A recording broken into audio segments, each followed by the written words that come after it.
New Israeli attacks on Gaza are being blamed for killing at least 92 people, including women and children. The targets included a school sheltering hundreds of displaced Palestinians.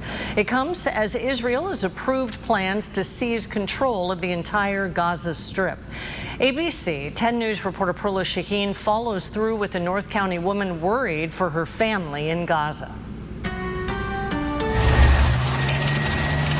Israel is planning for a full occupation of the Gaza Strip after more than 500 days of constant war in the region. For your family who is still in Gaza, what could happen to them?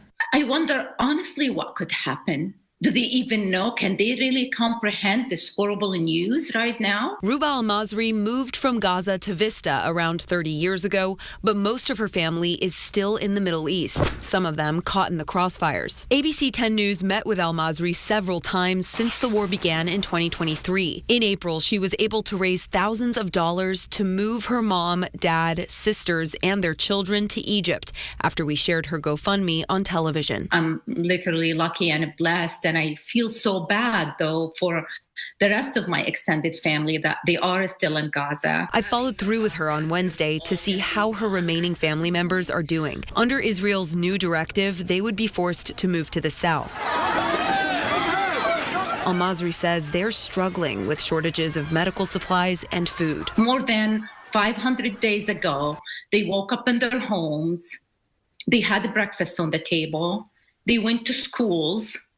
And they talked about what they want to be in the future. Israel has blocked supplies going into Gaza for 2 months to prevent smuggling of weapons and to pressure Hamas in negotiations. Leaders say occupying the Strip would allow Israeli soldiers to distribute aid to civilians. What's important is taking actions and showing those people that we see them, we hear them, and to sustain a peace treaty. A previous ceasefire agreement fell apart in March. Israel's prime minister claims Hamas refused to release more than 50 hostages, including 5 Americans still captive in Gaza. Israeli leaders say they're waiting for President Trump to wrap up his visit to the Middle East next week before beginning the new offensive, allowing for the possibility of a ceasefire in the meantime.